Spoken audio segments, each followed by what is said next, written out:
What's going on, guys? I'm here today to talk to you about the rower.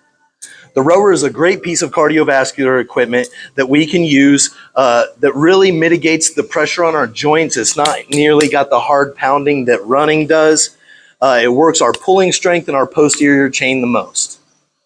A lot of people see this little dial here on the side and they think that this is a difficulty level.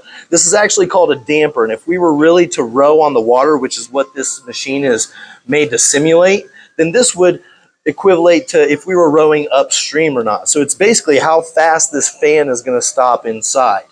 If you're trying to go short bursts, the 10 is a great way to get high power output.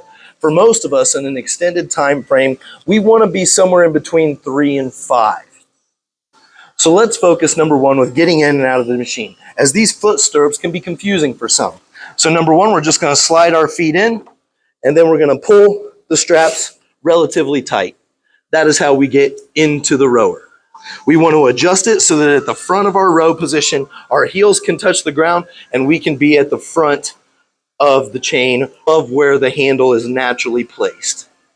In order to get out of the stirrups, all we have to do is press these down, slide our foot up, lift our heel out, and then come out.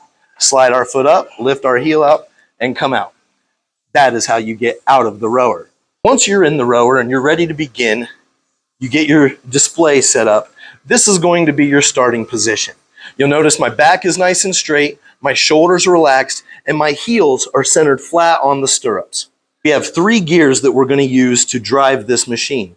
Number 1 is the knees, number 2 is the hips, and number 3 is the shoulders and the arms, okay?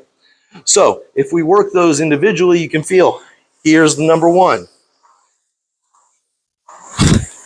Coming to the front position, I want to try to keep my heels on the ground, very similar to a deadlift starting position. Then we can use our hips. So I'm going to fire my legs first, then my hips.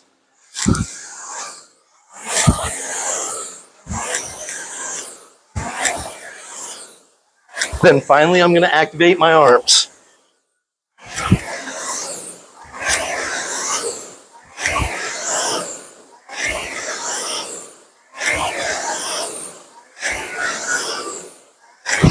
So that's the sequence that we wanted to fire in. Legs, hips, arms. Our legs are the primary drivers, our hips build momentum, and our arms are just finishing it off with a nice pull to our sternum, not up high on our collarbone. The same way that we pull legs, hips, and arms, that's the reverse way in which we should recoil. Okay, so arms, hips, legs. So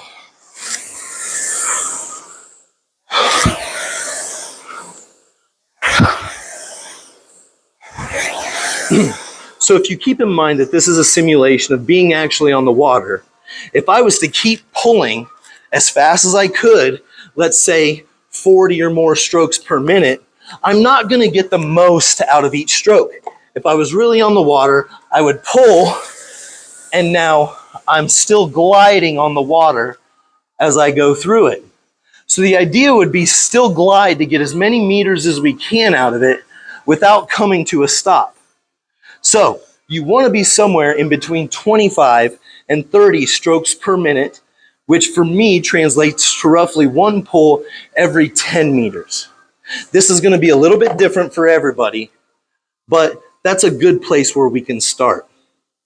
This is a great exercise for those of us who might have some joint issues, might not be ready for the pounding of the pavement. It's a great machine. So if you learn how to utilize it properly, it can work wonders, get you busting out a good sweat, and get you breathing hard without having to pound the pavement. I hope this helps. Have a good day.